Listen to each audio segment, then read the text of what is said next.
Paolo, and I'm very pleased to share this panel with such two very good friends and top experts in this field. Marcelo and I have been going around like a little bit of a clowns in a circus to different venues talking about this. Hello, Marcelo. So good to see you again. And I think what we're going to do is we're going to play it by ear because our talks are probably very complementary, if not overlapping. So what I will do is I will give a quick overview of where we stand. And I also want to focus a little bit on an initiative that both Marcelo and I participated in that focused on regional perspectives on a future fissile material treaty. So if all goes well, let me share. Can you see my presentation? You see the full presentation? Okay. Yes. Beg your pardon? So, do you see the front page of the presentation? Yes. Right. You heard already this morning from the experts on nuclear weapons technology and nuclear energy that the production of fissile material is one of the key elements that relate to nuclear weapons. The image that you see on the title page is a cascade of nuclear centrifuges. It's actually one of the large US HEU laboratories. And the image on the right is a nuclear test. And these two elements go together because you have to produce the material and then you have to test the material. And that's for that reason that there are, over the last 30 years, there have been initiatives to develop treaties banning these two elements, the production of material for nuclear weapons and the testing of nuclear weapons. And so these two objectives of the international community go hand in hand. So today we'll talk about elements to ban the production of material for nuclear explosive devices. Very briefly, again, can you see the full slide? I'm not sure exactly what you see. All right, you don't see, the little slide sorters. All right, okay. So you already had a good talk what fissile material is, but I think it's important for purposes of fissile material control and for a future treaty that we define the fissile material as that capable of sustaining a nuclear fission chain reaction, and the IEA definition in this is critical. This is uranium 235 and plutonium, obviously a composition including 80% or more plutonium 238. Then there are other elements as well that are important, and the combination of that. There's one particular element, and Ferenc Del Noche mentioned this, and that is tritium. Tritium is not a fissile material. It's a booster. It's a gas. It's a hydrogen gas or isotope of hydrogen. It is very unstable and it is radioactive. But tritium is used to boost the power of the yield of nuclear weapons by a factor of 5 to 10. But it is, it decays very quickly and therefore it needs to be replaced. So the reason why tritium is kind of considered in this element of fissile material is that it is a key element of thermonuclear weapons. And so if you think about trying to take the oxygen away from that fuel nuclear weapons, if you eventually take all the material away that's produced and then eventually you limit the number of nuclear weapons that can be produced, then limiting tritium is also important. The only problem, of course, tritium has a lot of civilian uses, including in old-fashioned analog watches, in exit signs and so forth. So, and many other civilian applications. So, very, very briefly, overview of the history. So the quest for a fissile material ban goes all the way back to the Baruch Plan in 1946 that basically had the idea that after the United States developed nuclear weapons, the US proposed to the very first Atomic Energy Commission established in 1946 that there should be a ban on the production of fissile material, leading to the eventual elimination of nuclear weapons. The Soviet Union had a different take on that and said, well, you eliminate your nuclear weapons first and then we'll ban the material. And of course, that led to the unraveling of the plan. But eventually that led to the Atoms for Peace project and the IEA. The NPT was negotiated, and we'll talk more about that in a later lecture. But during the NPT negotiations, there was an effort to sort a production on fissile material, a ban for military purposes. That was not successful. Jumping way forward to 1993, President Clinton proposed at the General Assembly in 93 that the United States will pursue steps to control the materials for nuclear weapons. And that initiated a resolution to basically call for the negotiations of a non-discriminatory, multilateral, internationally and effectively verifiable treaty banning the production of fissile material for nuclear weapons and other nuclear explosive devices. It's a long text, but it is very important to kind of look at the words because that has been part of the problem ever since. The Conference on Disarmament, the foremost body to negotiate multilateral treaties in the field of non-proliferation and disarmament, was then tasked to look at a mandate. And the Canadian ambassador at the time, Ambassador Gerald Shannon, was appointed as a special coordinator, and he came up with the mandate. And the mandate is as produced on the screen. But it's very important here, and I think especially for diplomats from this particular region, is that you often hear about the mandate, but it's actually the Shannon report and the mandate contained therein, because the report says very clearly that every delegation, that the mandate does not preclude delegations from raising issues of scope and verification. Those issues still need to be negotiated. And so there are different schools of thought. There are those, mainly the nuclear weapon states, that argue that only future production should be covered, not past production. And of course, when does future production start, right? So a treaty enters into force when according to the provisions of the treaty.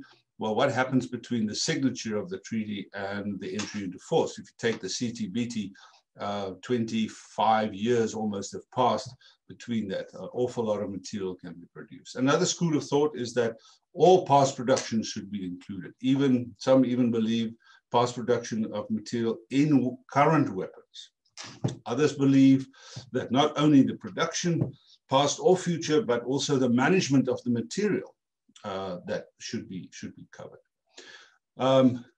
This Conference on Disarmament has been deadlocked to a large part because of these differences of opinion, but also because of linkages between other items on the Conference on Disarmament's agenda since 1998. And so basically, since then, we've had no progress on in negotiating this treaty. But a lot of work has been done to this effect. There was reference in our earlier lecture about the stockpile of global materials. The International Panel of Fissile Material, that I'm also a member of, keeps track of this material. And this is a panel, with the exception of people like myself, which is in the minority on the panel. Mostly of them are nuclear physicists. And they have a very good understanding of the numbers. And I'm not going to go into detail, but you can see the numbers speak for themselves.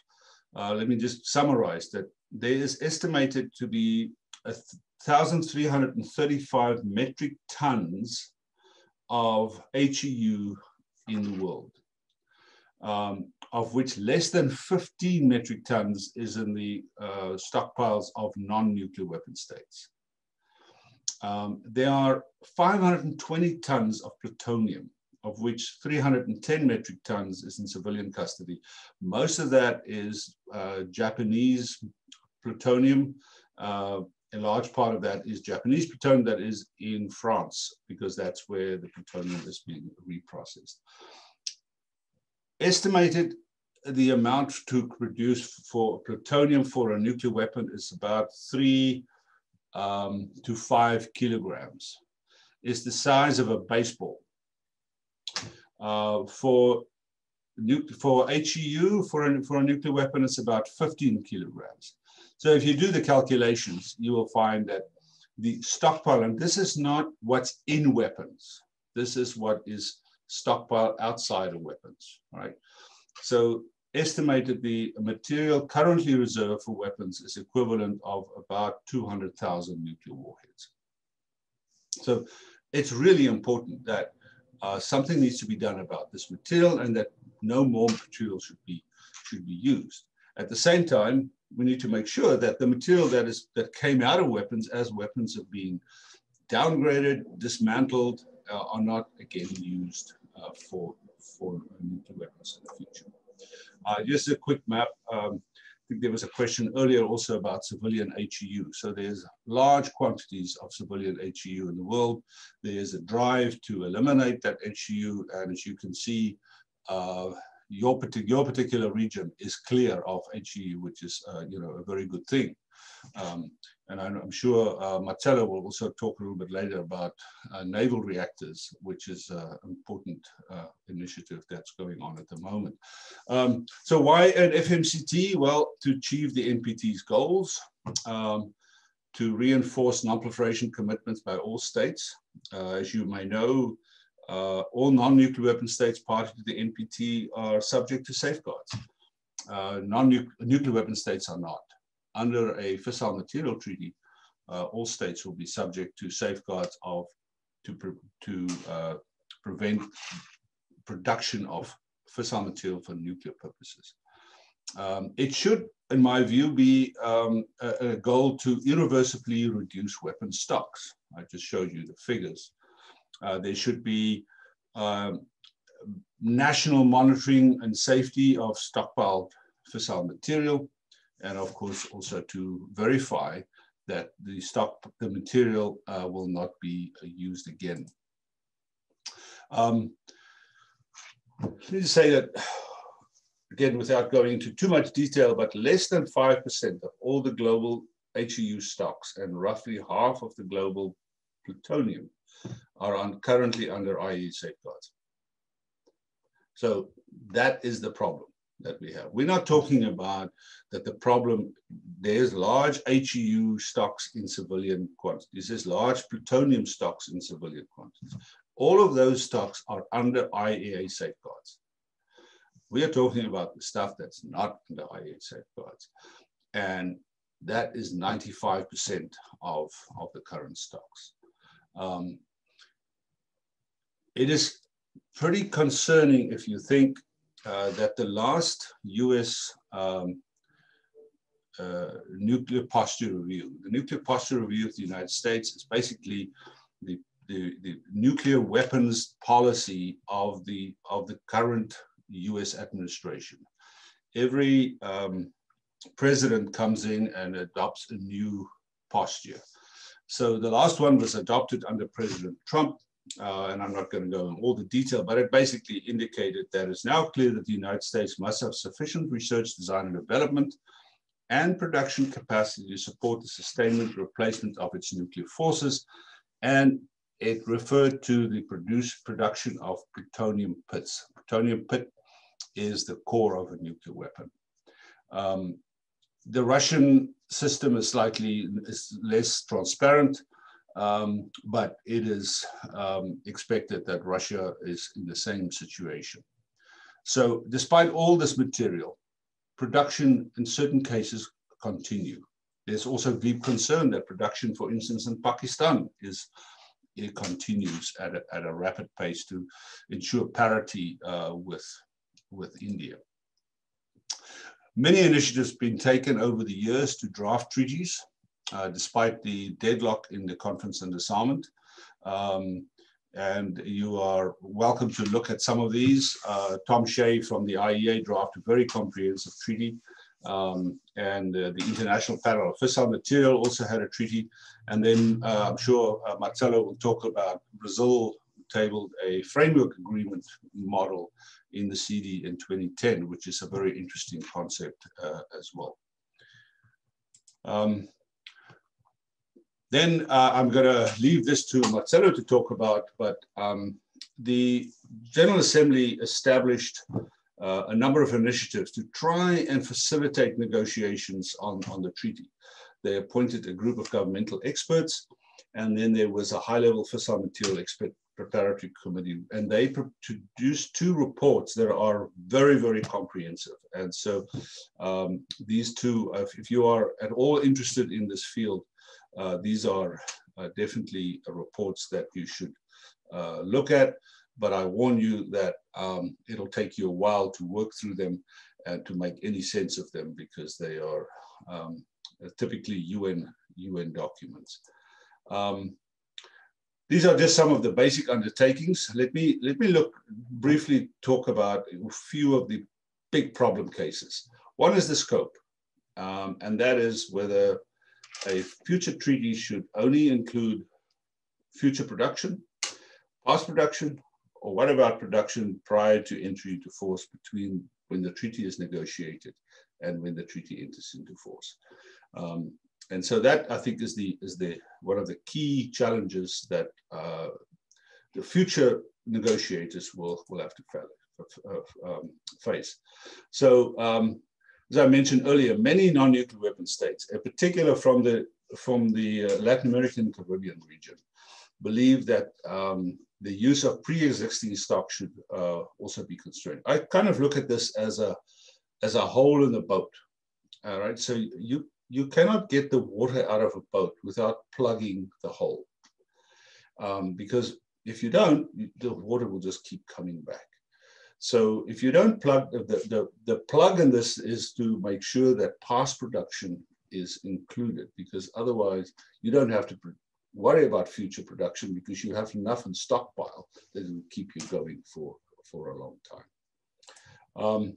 Naval reactors. So I'm sure Marcelo will say something about this, but let me just summarize. The IEA Comprehensive Safeguards Agreement, Insert 153, Information Circular, you'll learn more about safeguards later on. But the Information Circular 153 document states that nuclear material may be withdrawn from safeguards for prescribed military activities. These are naval reactors. Now, when the NPT was signed and the original safeguards agreements were prepared, naval reactors were only in the possession of the states with nuclear weapons. So it didn't really matter, right? Because the states with nuclear weapons, their facilities are not subject to IEA safeguards. Now, naval reactors are not only on submarines and large military vessels, such as an aircraft carrier, they are also used in icebreakers. But the use of HEU for a naval reactor is a potential threat to the integrity of the FMCT, not while a naval vessel is out at sea, but when the vessel comes back and it's refueled, what happens to the fuel that comes out when it's reprocessed? So there's been a movement to move away from HEU naval propulsion reactors, which is a good thing, but only one country, France, currently runs its naval vessels on that. But then other countries, including Brazil, is exploring the concept of having a naval or nuclear-powered naval vessels. And so this creates an interesting new dynamic and a potential challenge for a FMCT. The definition, again, I don't want to go into too much detail, but this needs to be defined, in particular, the issue of tritium. And this would, the idea that banning the production of tritium would kind of starve certain nuclear weapons from an essential component, leading to a natural death. But it's not going to ban nuclear weapons, right? And some non-nuclear weapon states, in fact, quite a large group, argues that the efforts to include tritium in a future treaty would, in fact, divert attention from the more important issues of existing stocks. But it is definitely an issue that will be resolved. For a future FMCT to be verified, it obviously have to look at the facilities that produced in the past that have been adapted to weapons-grade materials, and also facilities that are not necessarily production facilities, but facilities that work with the materials as well. Let me skip through the verification procedures. I think Marcelo will talk more about that. Like IEA verification, the verification of a future treaty will be based on declarations, and that will then trigger inspections. Compliance will have to be taken care of, and this comes to who is going to actually take care of the verification. Should there be a new organization, or will the IEA be doing this? And I think there is a strong view currently that that should be for technical as well as cost reasons, should fall under the auspices of the IEA. There will be, like other treaties, also reporting and national implementation. Here, I just want to highlight an important fact is that given the abundance of fissile material, it is really important to also consider the nuclear security elements of it, meaning that the physical protection of this material is very important to prevent this from being diverted or fall in the hands of terrorists. And so the IEA's physical protection measures are important to take into consideration of a treaty. When the original idea of this treaty was conceived, there was less emphasis on the physical protection of material than there is today. The cost, always ask about this element. The cost will be significant. And of course, the debate then is who should pay for it, because this is clearly only the countries that produce it, countries with nuclear weapons. And so this is a debate that will continue. There are three main schools of thought, is that all IEA members should pay for it, all parties to the FMCT should pay for it, or the nuclear weapon states should pay for the extra cost. Entry into force, we will talk about the CTBT, and you will learn that the CTBT requires 44 states by name, and 8 of them have not yet done so, and therefore the CTBT will never enter into force until any one of those 8 remain outside. So that is clearly not a good example for a treaty to enter into force, but the FMCT is looking at, or members are interested in the FMCT is looking at ways that you at least need to say a number of states should ratify, including a number of nuclear weapon states. So I want to wrap up. I was tasked by the Office of Disarmament Affairs to lead a series of workshops and expert meetings in Latin America, in the Caribbean, Africa, and Asia Pacific. And this was a project funded by the EU, and it was over a period of two to 3 years, if I remember correctly, Marcelo. And the report was just recently released. This is the reports on the ODA website. Let me just very, very briefly cover some, because I think from a regional perspective, this is interesting. The 3 regions, and there were at least 2 or 3 meetings in the Latin American and Caribbean region that I participated in. And so many of the views on this came from your region. So while the priority of an FMCT remains high.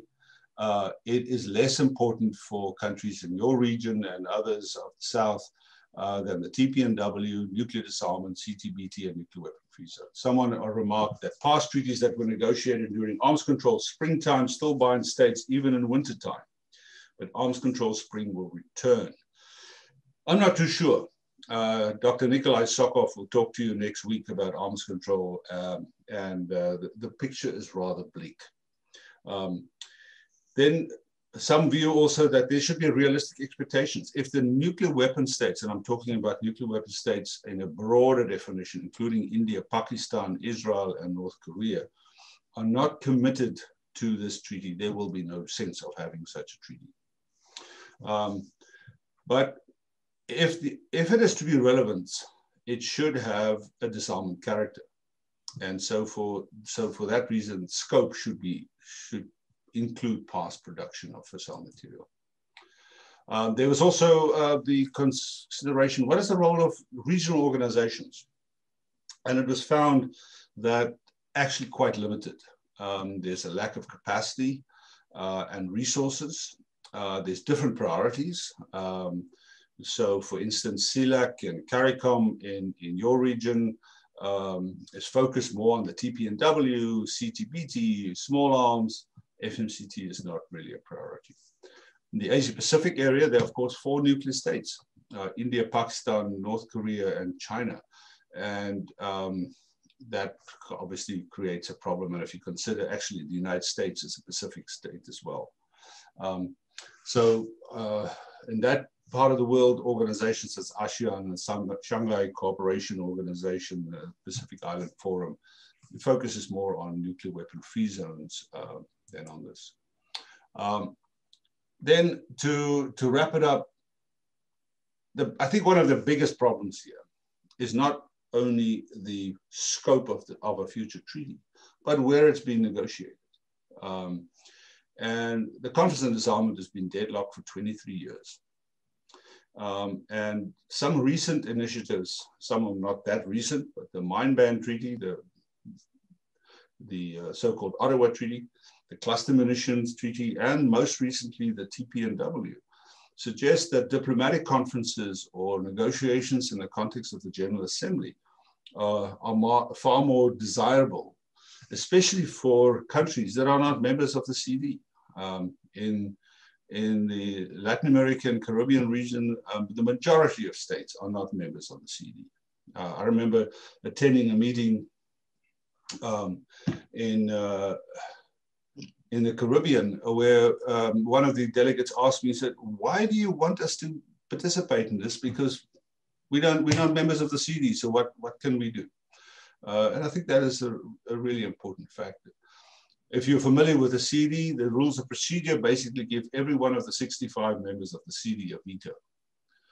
So if you're not, as a country, satisfied with something, then because it is driven by consensus, then such an initiative will not be taken.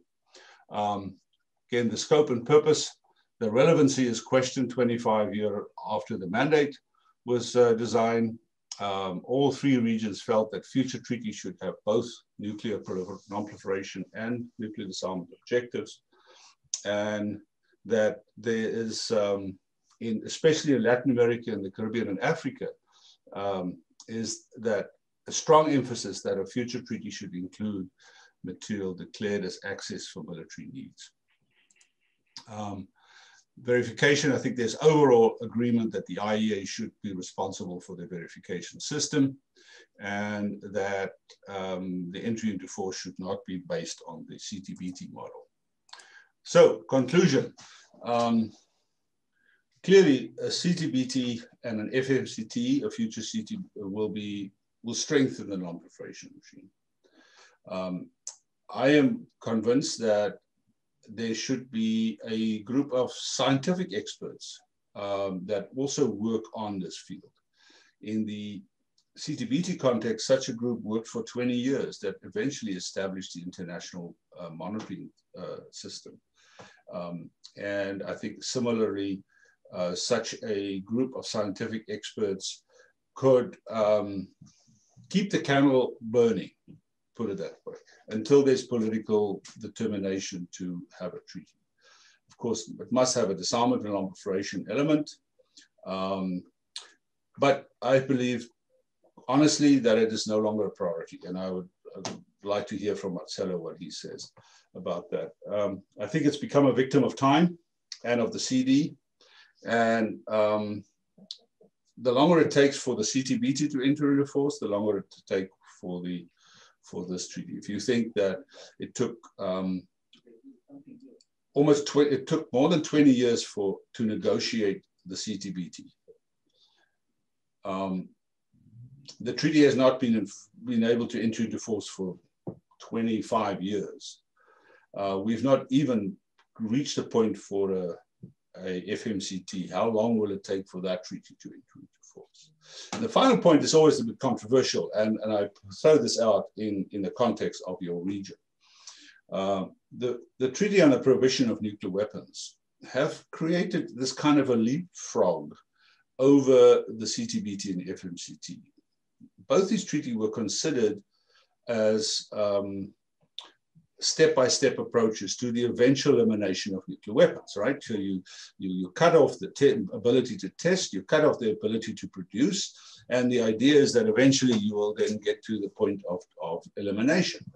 The TPNW just said, forget about that. We're going to go right over this, and we ban nuclear weapons. Now that is all good, but in the public eye, why would you then worry about a production ban or a test ban? You just go for a TPNW, right? And of course, we will discuss that in more detail on Friday.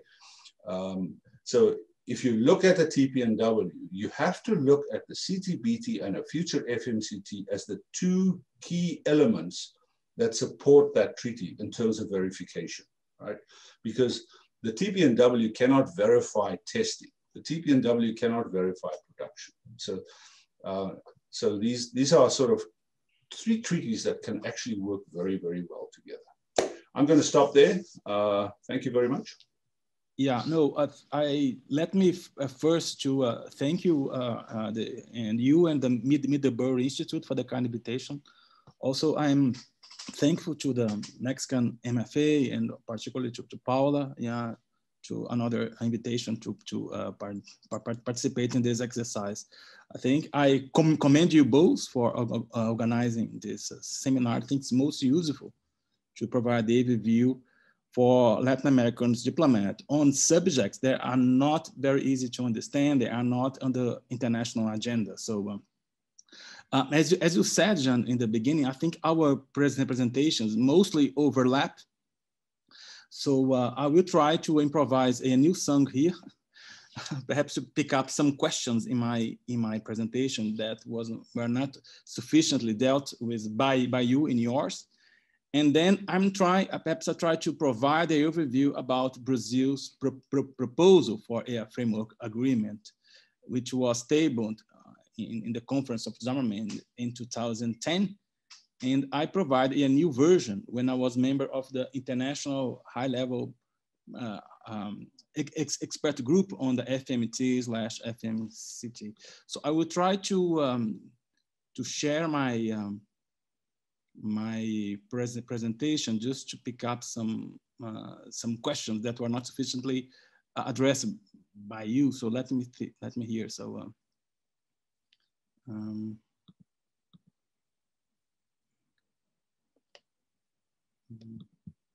Just a moment here.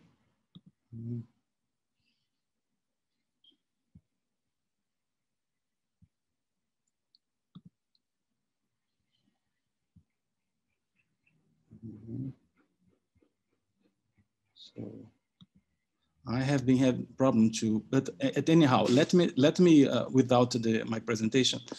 Let me just pick up some questions.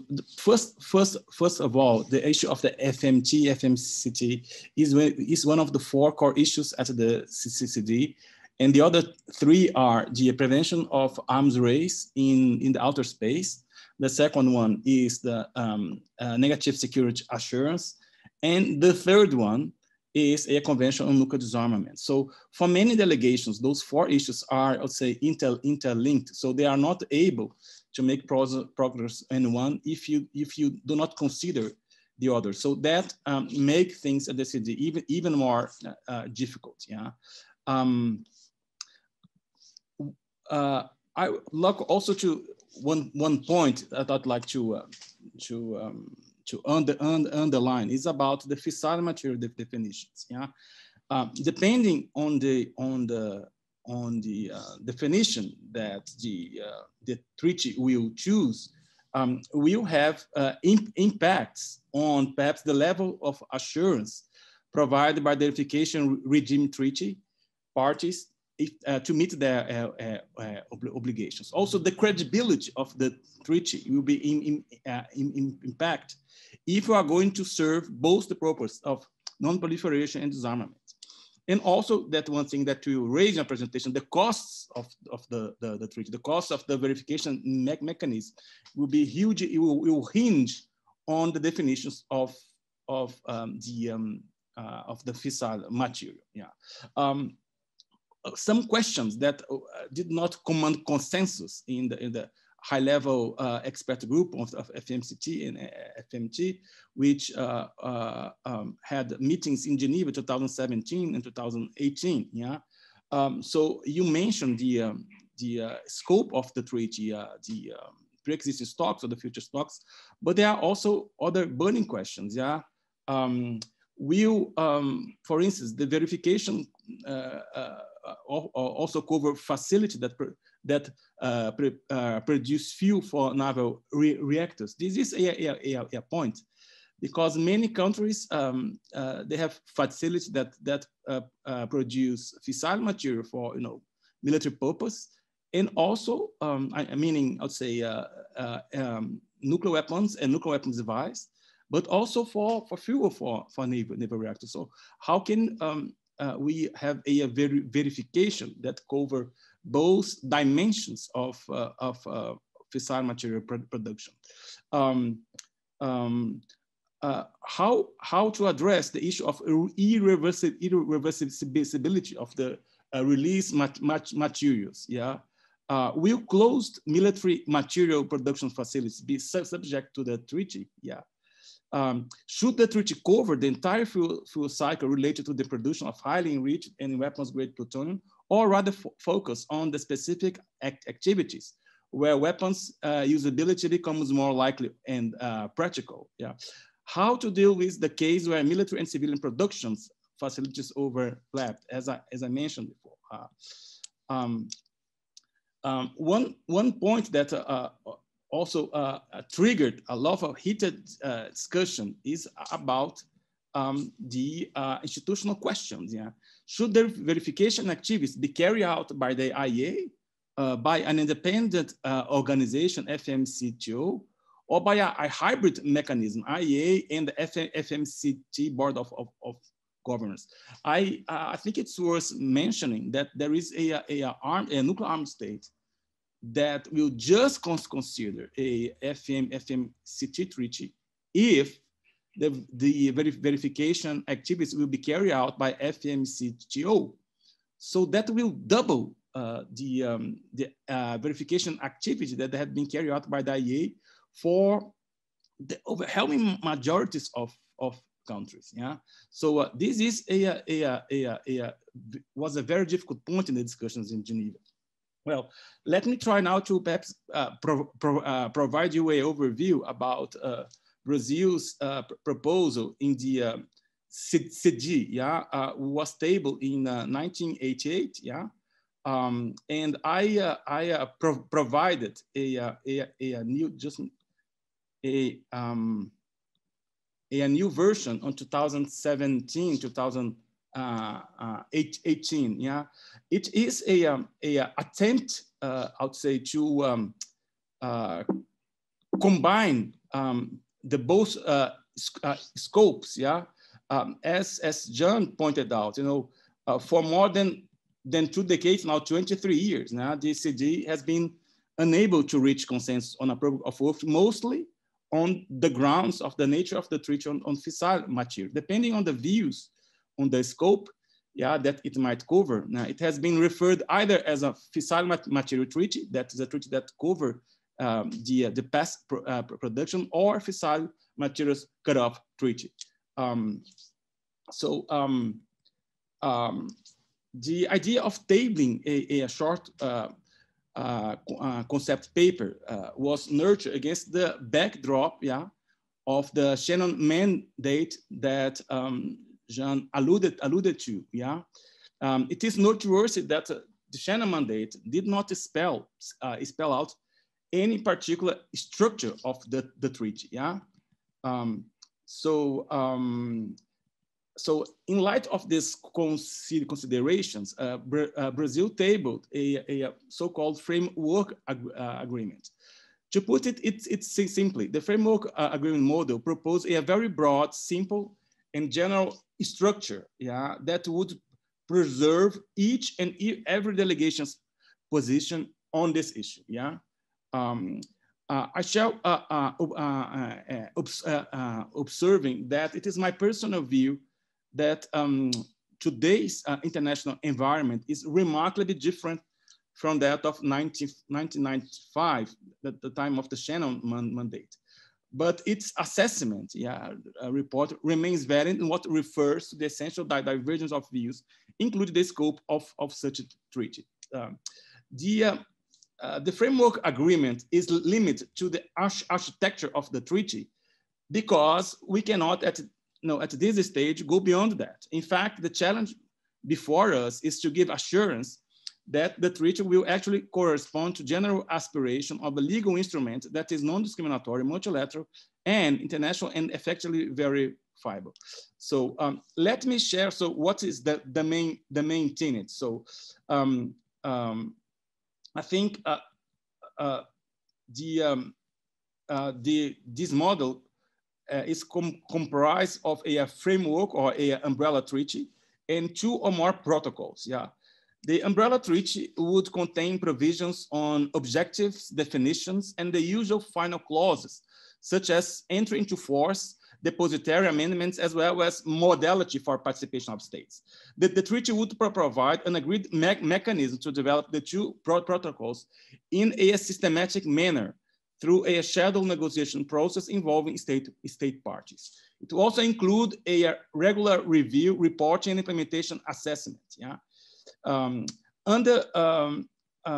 the declarations of national stockpiles of the protocol to the treaty would reflect the fact that there are 5 broad categories of fissile material. The first one is material for nuclear weapons purpose. The second one is material for military non-weapons purpose. The third, material declared of excess for military purpose. The fourth, material that is civilian.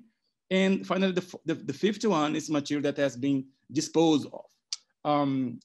The first protocol would prohibit future production of fissile material for nuclear weapons or nuclear weapons explosive device, yeah, and place under safeguards all future fissile material production. This first protocol would set out a verification mechanism to specifically tailor to the future production of fissile material. Yeah. The second one, the second protocol, would deal with the pre-existing fissile material for nuclear weapons or nuclear weapons device. So this would require states to declare the states of fissile material from dismantled warheads, and from warheads waiting dismantlement, and commit to declare this material as excess and place it under safeguards. So I think in a nutshell, this is the core of the Brazilian proposal. I think there are some advantages, that that should worth considered by states. Yeah. Firstly, this model gives considerable room for flexibility by means of accommodating different views on the treaty scope. Secondly, it sets out from its inception a two-step framework agreement model for the negotiations, whereby all the main tenets will be clear to all parties, even if all those tenets are not realized at the same time. And thirdly, it provides predictability on the way forward. I close this intervention just by saying that when I presented this in this high-level expert group on the FMCT, this proposal was rejected by all nuclear armed states, but also by some, I would say, non-nuclear weapon states.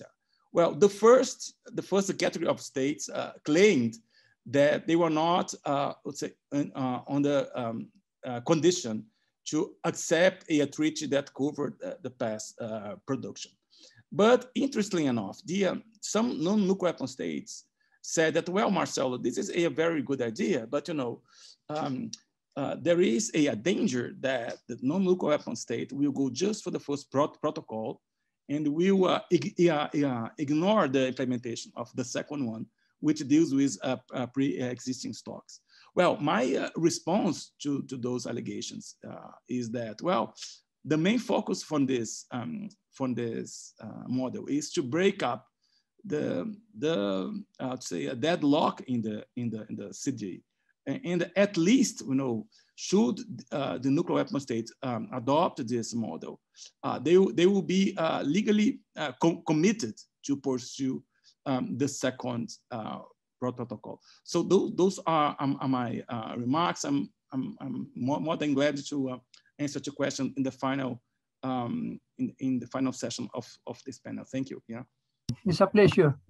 Let me say thank you to Minister of Foreign Affairs of Mexico to invite me in this new event, Latin American Caribbean Non-proliferation and Disarmament Summer School.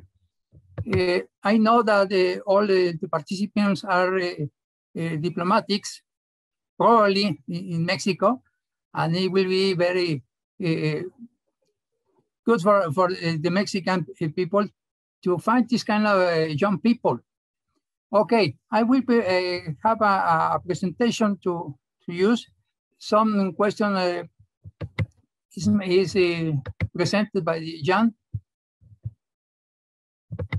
Okay, can you see the presentation? Yes, okay. I will introduce. Okay. This is the point to develop. We try to find what is the safeguard systems. I try to define or to clarify what is the procedures of the IAEA to have a control of nuclear materials. Well, some presentation have this situation. Well, at the beginning, we have to define what is nuclear material. We emphasize to a special fissionable material. We emphasize in plutonium, uranium, and uranium enrichment. This material require all times to nuclear control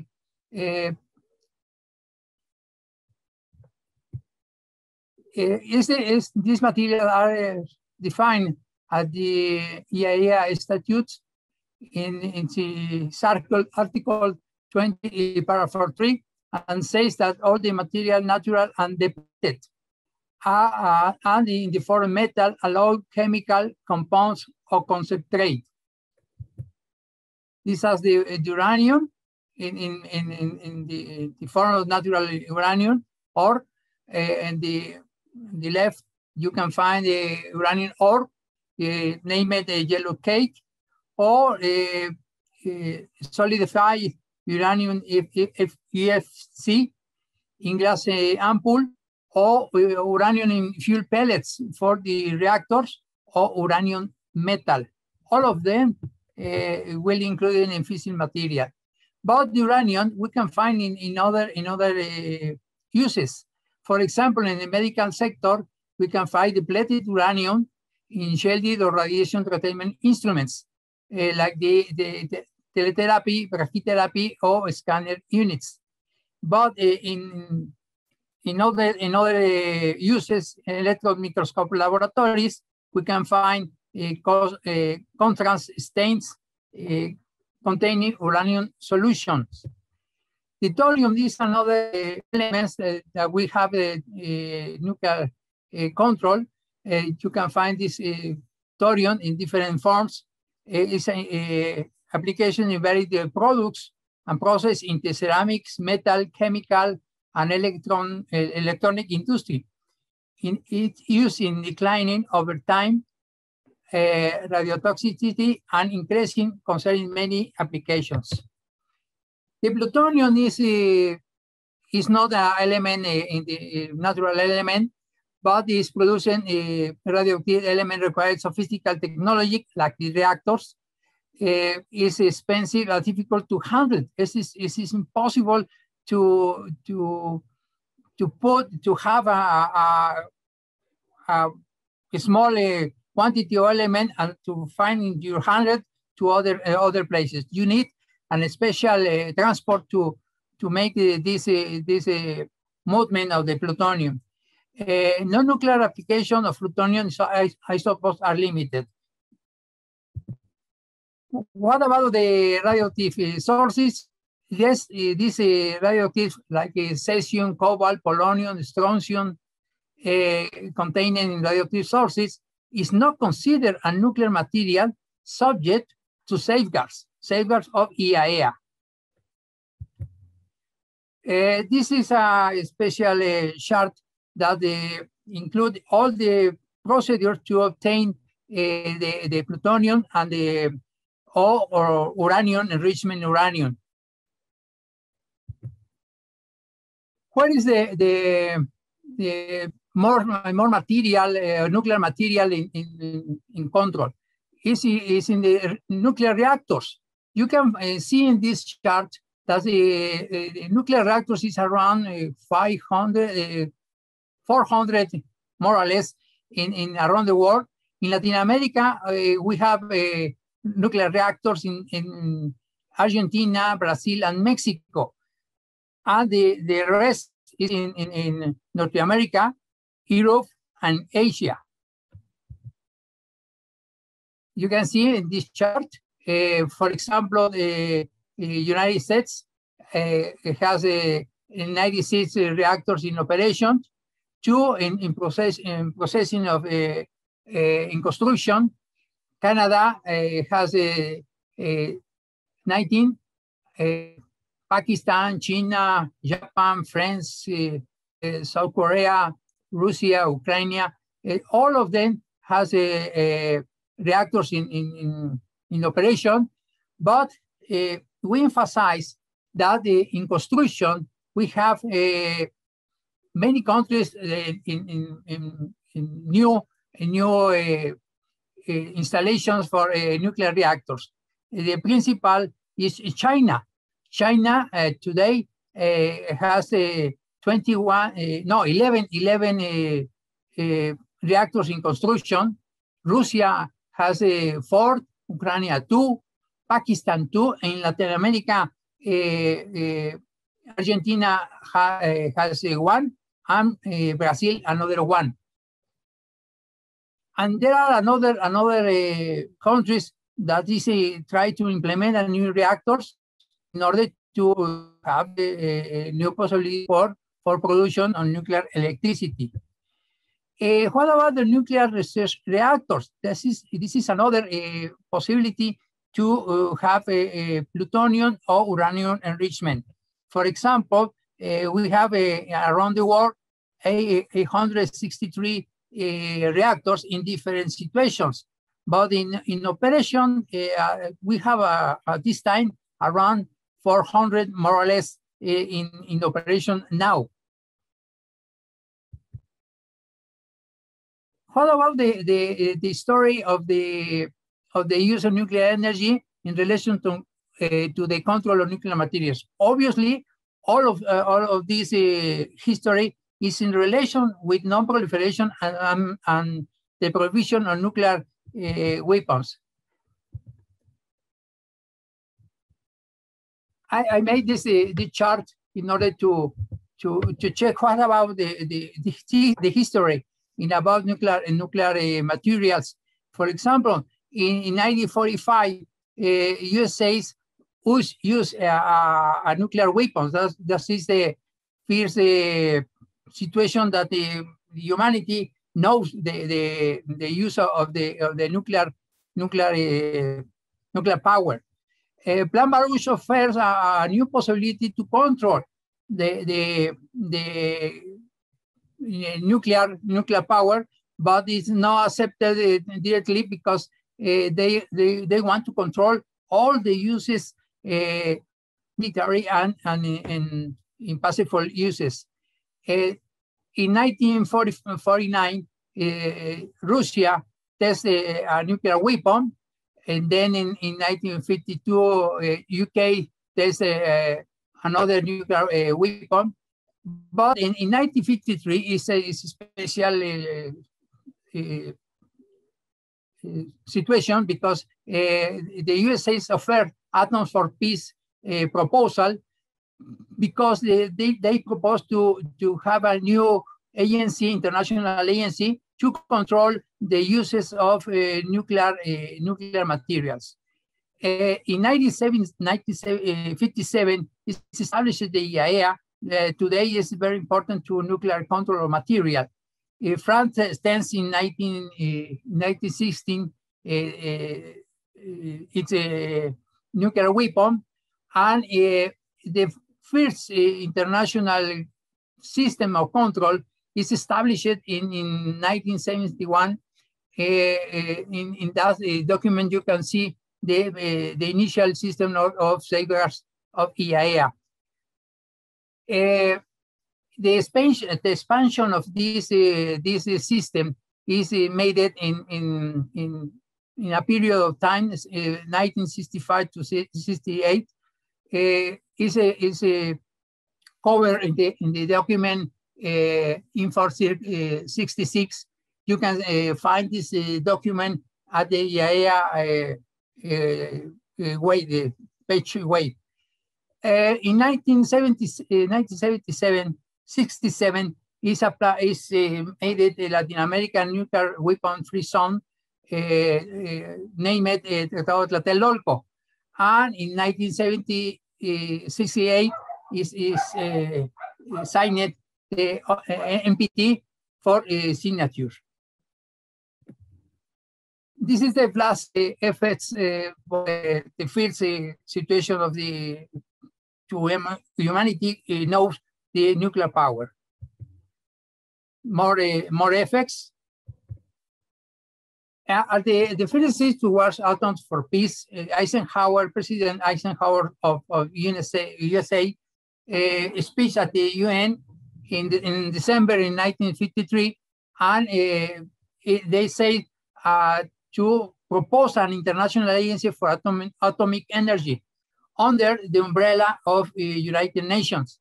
This agency will be responsible for nuclear material and promote passive application of atomic energy, but in verification and passive use of nuclear material. That is the proposal of United States. And in 1957, it's established the IAEA like an intergovernmental organization, independent from the United Nations, and directly access to the Security Council, and her headquarters is in Vienna and established by an statute. That statute authorized to establish and administer safeguard. I have a special point of this system because safeguards is the control of nuclear material. IAEA applied to safeguards to that countries that offers assistance in different projects, or a request of the parties to any bilateral or multilateral arrangement like the Tratado de Tlatelolco, or at the request of a state or any that states activities in the field of atomic energy. The Article 12 safeguards provision relevant to a project of arrangement, because this is a fundamental feature by IAEA safeguards, because all the countries to have implement safeguards of IAEA have to sign a treatment to that agency.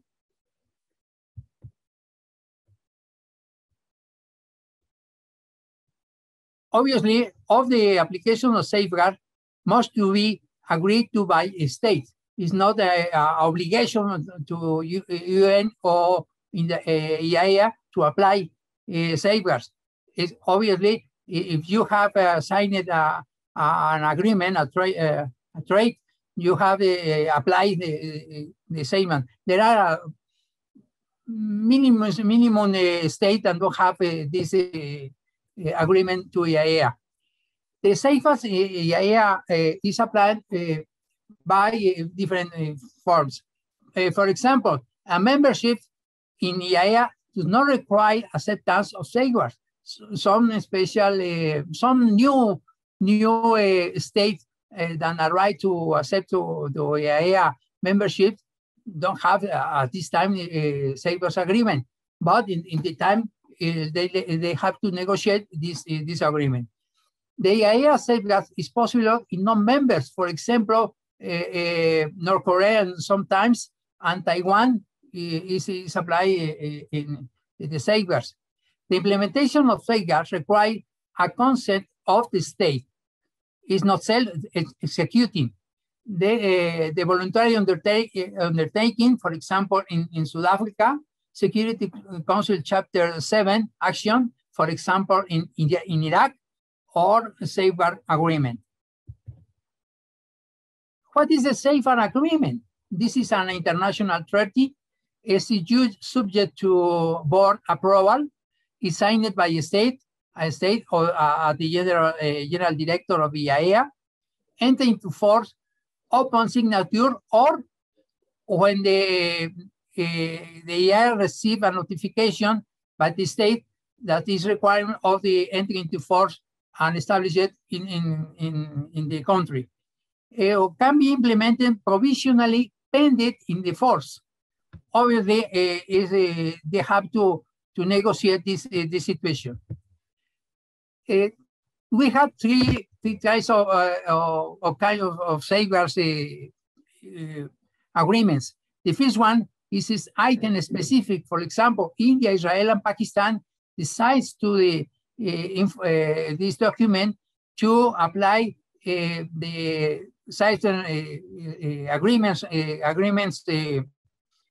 system in special installations. Voluntary offers agreement, for example, these countries are or have nuclear weapons, and they accept only the application of safeguards in civilians nuclear power plants, not for military nuclear plants. And sometimes it's possible to have some special visits, some special inspection to that kind of installation, military installation, but it's only acceptable for the states that offer the voluntary agreements. And the comprehensive safeguard agreement is made for 172 countries that no have nuclear weapons, like Mexico, like all the Latin American states. What is the reason of the safeguards implementation? Obviously,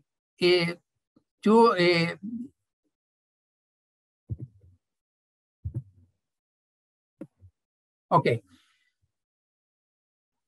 You can see another presentation, the chart, and we can emphasize to this plutonium and high enrichment uranium.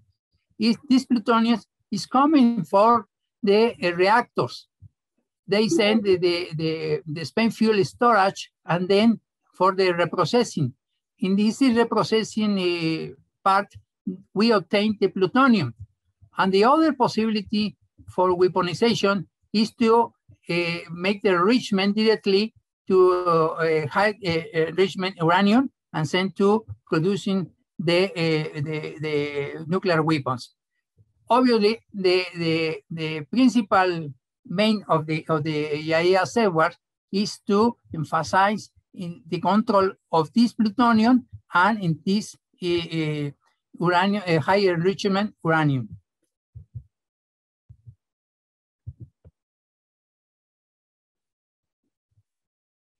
In this time of period of time, the safeguards agreements is emphasized in research reactors, all reactors for nuclear power, in reprocessing plants, and in conversion and fuel fabrication plants. They have to install different kind of cameras or kind of a specific equipment to check directly to the nuclear reactors or to the facilities the movement of the material, and send, obviously, time to time, send inspectors to check the equipment and check the special control of the country in this kind of installations. This is the installation that the IAEA apply the safeguards agreement. Some special agreement requires different multilateral or bilateral treaties. For example, the nuclear cooperation agreement is directly the state or directly to the IAEA. Another possibility is to nuclear weapon-free zones, 30s, or the 30 or non-proliferation of nuclear weapons. In the case of Mexico, we apply all of them obviously in one agreement. Another possibility is to have a special agreement with the special group of countries that may directly the application of safeguards. For example, in the case of Argentina and Brazil, they apply the ABAC agreement with IAEA to apply the safeguards, or the European Union to apply the safeguards. That is another possibility to find this kind of trade treaties. In the case of nuclear free zones, we have these 5 zones around the world. But what is the principal main issues of these treaties in relation to safeguards? Obviously, possible or use commitments, provision of acquisition of nuclear weapons or nuclear explosive device, provision or stationing of nuclear weapons, provision of testing of nuclear weapons or nuclear explosive device, and establish a safeguard agreement, regional secretariats on safeguards on export. Some special protocols by territorial nuclear weapon zones, no use or treated to use or not to test. That is the comprehensive situation on nuclear free zones. This is the nuclear free zones, and some special countries like New Zealand, Philippines, Austria, and Mongolia established a free zone for their countries. In the case of 30 non-proliferation of nuclear weapons, it will be you will have another presentation in a few days in relation of these issues. But this 30 was negotiated by 18 countries in Geneva in 1965 and 68, entered into force in 1970, and extended indefinitely in May 1995. At this time, we have 192 state parties. The NPT has 3 pillars for application, obviously non-proliferation, paciful use, and disarmament. This is the main situation of your school. Nuclear weapon states, parties agree to not provide nuclear weapon to the other nuclear non-weapon states. Some countries do not accept this situation. And the deal one is non-nuclear weapon states parties agree not to seek the manufacture or acquire nuclear weapons. That is the reason to apply the safeguards agreement of IAEA and accept safeguards on all nuclear material and conclude safeguards agreement with IAEA. That is the reason that obviously 192 states around the world has this kind of safeguards agreements. All states parties have the right to participate in exchange on equipment, material, and scientific and technological information for paciful use. That is a new big problem because we have another issues, named export control for nuclear material. That is another theme for or issues for to talk another opportunity. An all-state party agreed to pursue nuclear disarmament. What about the continuation about the new following decades? NPT entered into force in 1970. Sanger committee applied the Tiger List published in 1974 because in this Tiger List we can find all the equipment, technologies, and materials you have in the umbrella of safeguards agreements. In 1971, the IAEA offers a new model for NPT agreements approved. This first new agreement is entered into force in 1972. One special issue appears in 1974 when India tests a paciful nuclear device. It's a peer nuclear supplies group in 1978. In Israel says that it has it's not checked that it has the nuclear bomb. North Korea appears in the scenario and because party to the NPT, but a special accident around the world, the Chernobyl, it will be changed the different vision of nuclear energy in the terms on security. Yes, in security, because they have to make most efficient the security of the nuclear reactors. So that in South Pacific is implemented a new nuclear weapon-free zones in 1986.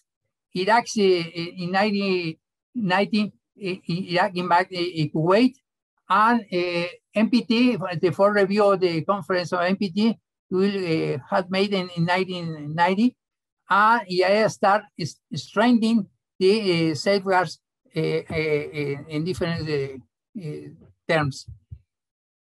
What about the comprehensive safeguards? Because they check that Iraq initiate a new plan for enrichment uranium, and they have to apply or to increase the comprehensive safeguards. They offered a new document in this document informed CIRC 153, and this is approved by the board in 1971, and they negotiate with the non-nuclear weapon states, obviously to increase the safeguards and more comprehensive safeguards around the world. And today is basically concluded with the state and regional organizations in 174 states with this agreement or application of safeguards. Okay. In this new agreement, the state accepts safeguards in all sources or in possible nuclear activities within the territory of the state, on its jurisdiction, and carry out under its control anywhere. But IAEA assured that the safeguards are applied in all sources or special fissionable material in all passive nuclear activities within the territory of the state.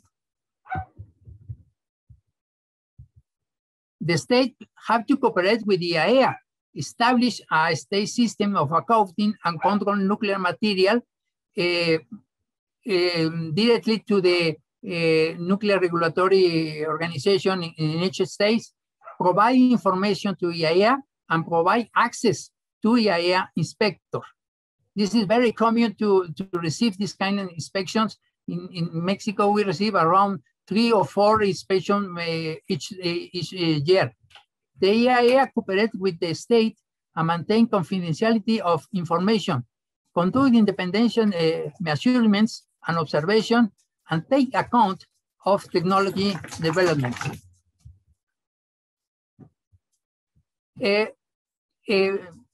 The country have to negotiate and implement a subsidiary arrangement that implement the safeguard agreement directly to the nuclear regulatory body in order to apply the inspection, the certifications, the exportation of equipment and material, and all the necessary for the implementation of this system of safeguards.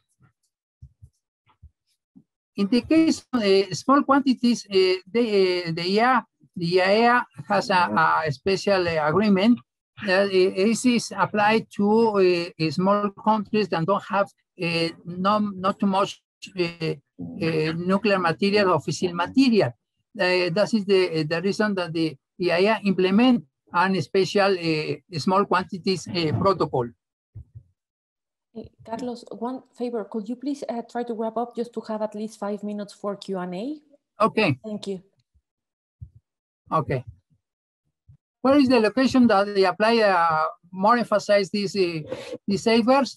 In all, practically in all the facilities.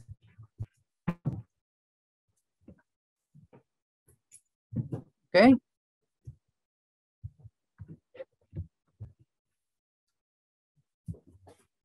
This is the story of the strength of the safeguards. I don't try to stay in this point, but the strength in IAEA safeguards is a approval in 1919 that is applied at this time. An additional protocol is implemented by the IAEA in 1997, is concluded by a state voluntary basis, and provide additional measures and tools. For example, a complementary access to additional locations. You can see in this chart, the additional protocol cover all the installations, practically all the installations, and today is applied to basically in all the states.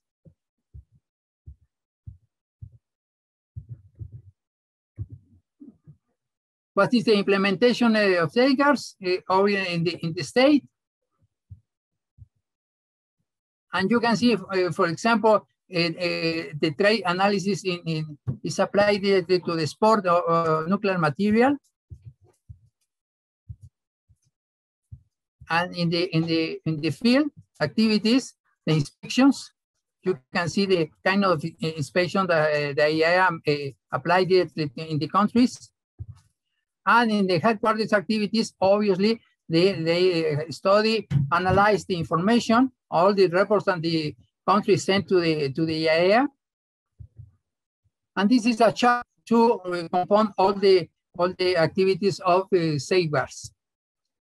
Some special figures in 2019 is applied directly all the inspection activities on safeguards, and the comparison in 1918 is by the pandemic is not reduced the implementation of safeguards. Unlimited reduce, for example, in inspections, because the different countries do not set, but the pandemic situation, they send it out inspectors. And in this chart, we emphasize in this final meeting of high-level group on experts in fissile material production, 130, because this final meeting offers a good report to the United Nations to initiate the negotiation of 30 in the fissile material production. In this report, obviously the countries to have nuclear weapons do not accept to implement safeguards directly to the equipment or the nuclear fissile material that are coming for the dismantling of nuclear weapons, and do not accept to implement safeguards in military facilities. Obviously, they not accept to initiate the negotiation of this new 30. But in 1991, entered into force the 30 of prohibition of nuclear weapons. And today we have around 50 states party of this agreement. Obviously, the nuclear weapons states do not accept participate, and some special states in Europe do not accept to participate in this 30. Obviously, this is the new challenge. What is the future? The future is monitoring comprehensive plan action of safeguard. That is to strengthening the actions of the IAEA in safeguards. Continue to provide credible assurance to passive nuclear material. You can see in red what is the expenditures of the regular budget in IAEA in terms of safeguards. Advancing in technology types and a specific issue to Iran, North Korea, and Syria, and security-related issues in Libya, Ukraine, and ISIS. A new issue is the cybersecurity. Continuing a working of the group of experts in verification of promotion of nuclear disarmament with participation of non-nuclear weapon states. That is very, very important for Mexico. Start negotiation on a fissile material production ban treaty.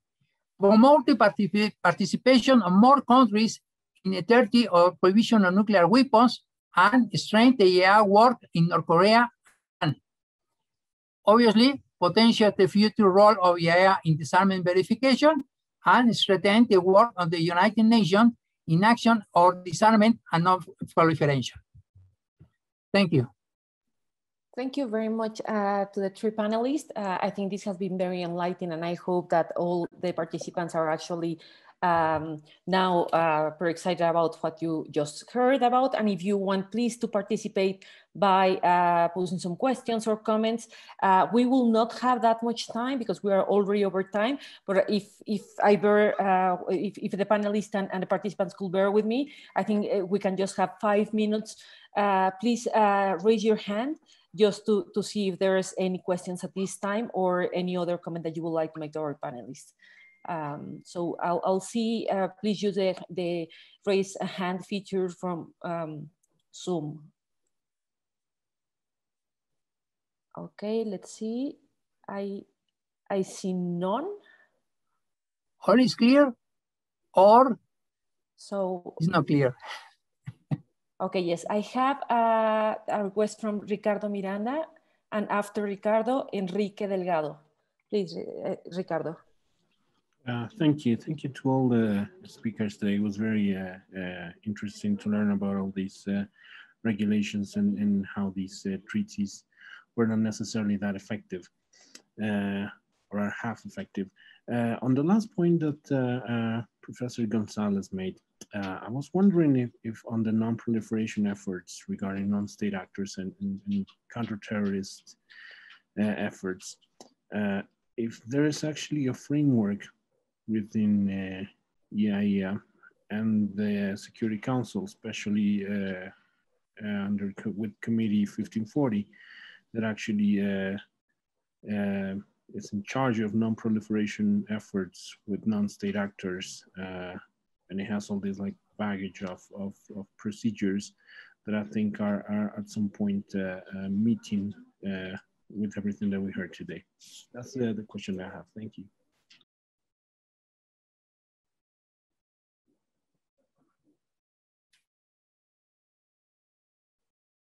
Okay, Enrique, you have another question?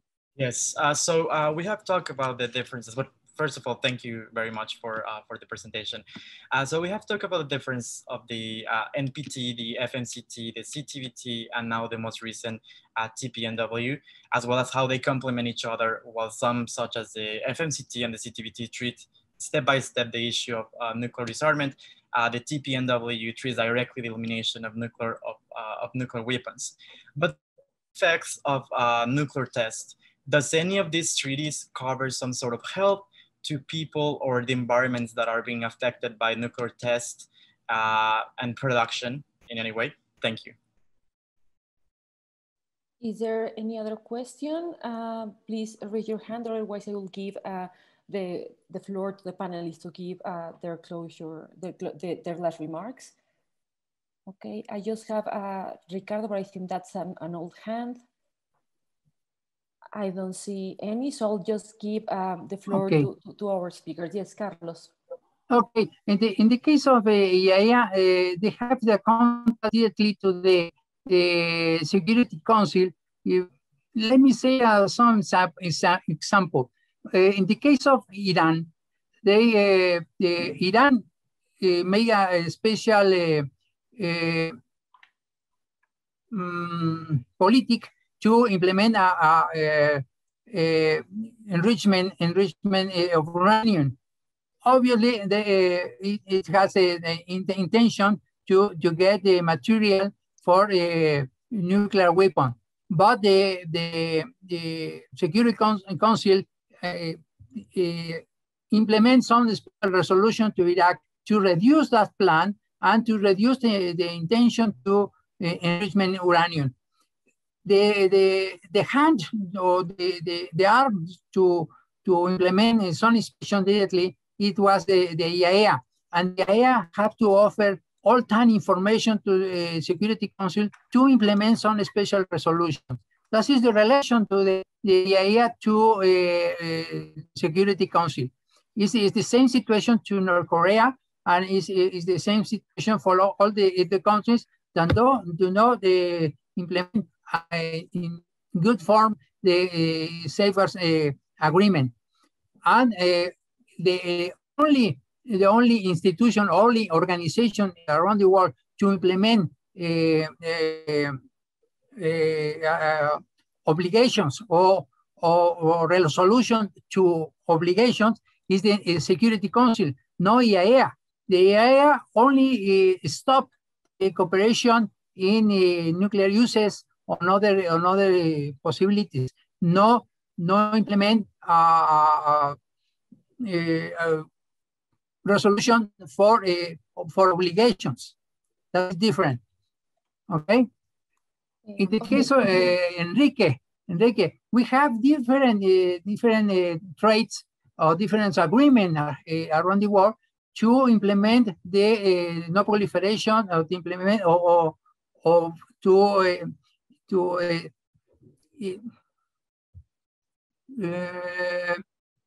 obligate to the states do not have a test of or nuclear weapons. Obviously, in relation with the environmental situation or the people. Today, I don't know exactly the number of nuclear tests, but this is more than 2,000 tests around the world. But today, we don't have too many, only 1 or 2 for North Korea, but it's different, the situation for 20 or 40 years ago. This event is obviously the different 30s apply directly to emphasize the disarmament and proliferation. And the CTBTO has a good force to check directly and a possibility to find a new test in the world. They have different installations around the world in order to check directly the possibility to have a nuclear explosion. And today it's possible. Yes, this is the role of the CTBTO. Thank you. Okay, so I'll just give the floor briefly to Marcelo and to Jan for your closing remarks. So Marcelo, please. Very, very briefing. I think according to, well, to the first question, yeah, I think it revolves around the issue of nuclear security. There is no legally binding treaty on this issue. All that we have is a Security Council Resolution 1540, which proscribes the nuclear material for non-state actors. But we have a lot of reference material, both in the IAEA and the Nuclear Security Summits. Now, for the second question, that's one point that was addressed by Jean. You know, the ban on fissile material, the ban on testing is a part of the so-called step-by-step approach. For many, the TPNW made those steps redundant. So this is a issue that is on the international agenda, most of the nuclear agenda, but every single country has a own vision of this. Thank you, Paola, again for this invitation, and I commend you for organizing this initiative. Yeah. Thank you very much, Marcelo. Really nice to see you again. And Jan, your closing remarks. Thank you. Yeah, I'll be very brief. Just on the one point that I think Enrique mentioned about are there any built-in mechanisms in these treaties? And you refer to the CTBT or the test ban to remedy the humanitarian and natural impact of testing. Unfortunately not. And you think that there should be. And I think the TPNW sets a new standard in that regard. It does look into that, but the CTBT doesn't. And because it was considered that it's a ban on testing, and that the states that tested was not going to support the efforts to clean up the testing. But there are huge problems in Kazakhstan. There's problems in the Marshall Islands and a variety of other places in the world as a result of the testing. We'll talk more about it when we talk about the CTBT. It would be interesting to, and Marcelo, we could talk about offhand there, whether in the process of an FMCT negotiation, whether such cleanup would also, obviously, facilities will have to be dismantled. I mean, you can think about huge facilities and things in Kazakhstan. That Kazakhstan is a non-nuclear weapon state, but there were production facilities in Kazakhstan that were cleaned up mostly at the expense of the United States through large bilateral cooperation with Kazakhstan. But I think it is a weakness in some of these treaties that it is not built in, but it's a very good question. Thank you for asking that. And thank you, Paola.